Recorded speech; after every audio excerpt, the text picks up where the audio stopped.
राजेश चषक फुटबॉल स्पर्धेचा अंतिम सामना आज अत्यंत चुरशीनं पार पडला। या सामन्यात बलाढ्य पाटाकडील तालीम मंडळानं तुल्यबळ श्री शिवाजी तरुण मंडळावर 2-1 गोलनं विजय मिळवला। विजयानंतर पाटाकडील समर्थकांनी जल्लोष केला। मान्यवरांच्या हस्ते विजेत्या पाटाकडील संघाला ₹1,25,000 आणि राजेश चषक, तर उपविजेत्या शिवाजी तरुण मंडळाला ₹75,000 आणि चषकानं गौरवण्यात आलं। तसंच उत्कृष्ट खेळाडूंना LED टीव्ही बक्षीस म्हणून देण्यात आले। संयुक्त जुना बुधवार सेवाभावी संस्थेच्या वतीनं राजेश चषक फुटबॉल स्पर्धेचं छत्रपती शाहू स्टेडियमवर आयोजन करण्यात आलं होतं। या स्पर्धेचा अंतिम सामना आज सायंकाळी पार पडला। पारंपरिक प्रतिस्पर्धी असलेल्या श्री शिवाजी तरुण मंडळ आणि पाटाकडील तालीम मंडळ हे दोन संघ आज एकमेकांशी झुंजले। सामन्याच्या सुरुवातीपासूनच दोन्ही संघांनी एकमेकांच्या चाली ओळखून बचाव फळी भेदण्याचे प्रयत्न केले। यामध्ये शिवाजी तरुण मंडळाला सामन्याच्या 32व्या मिनिटाला यश आलं।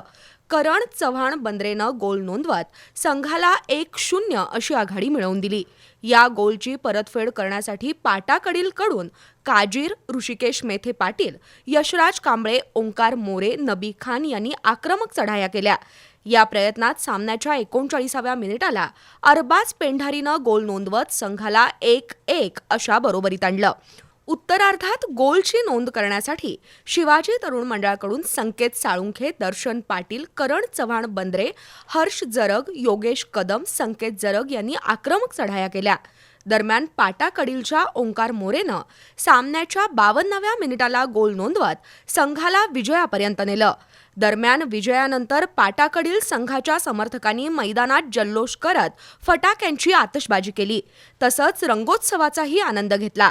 विजेत्या पाटाकडील तालीम मंडळाला खासदार श्रीमंत शाहू छत्रपती, आमदार राजेश क्षीरसागर, पुष्कराज क्षीरसागर, उपमहापौर अक्षय जरग, नगरसेवक सत्यजित जाधव यांच्या हस्ते रोख ₹1,25,000 आणि राजेश चषक, तर उपविजेत्या शिवाजी तरुण मंडळाला ₹75,000 आणि चषक देऊन सन्मानित करण्यात आलं। उपांत्य सामन्यातील पराभूत दिलबहार आणि खंडोबा संघांना ₹15,000 देऊन गौरवण्यात आलं। तसंच best half, best forward, best defence आणि बेस्ट गोलरक्षक सन्मान विजेत्यांना 32 इंची टीव्ही, तर मालिकावीर ऋषिकेश मेथे पाटीलला बाबा महाडिक यांच्याकडून 35,000चा गोल्डन बॉल देण्यात आला। दरम्यान सामन्यानंतर शिवाजी तरुण मंडळाच्या विराज पाटील, निखिल कदम, रोहन आडनाईक यांनी पंचांच्या अंगावर धावून जात धक्काबुक्की केली। त्यामुळं मैदानावर काही काळ मोठा गोंधळ झाला। पोलिसांनी जमावाला पांगवून वेळीच परिस्थिती नियंत्रणात आणली।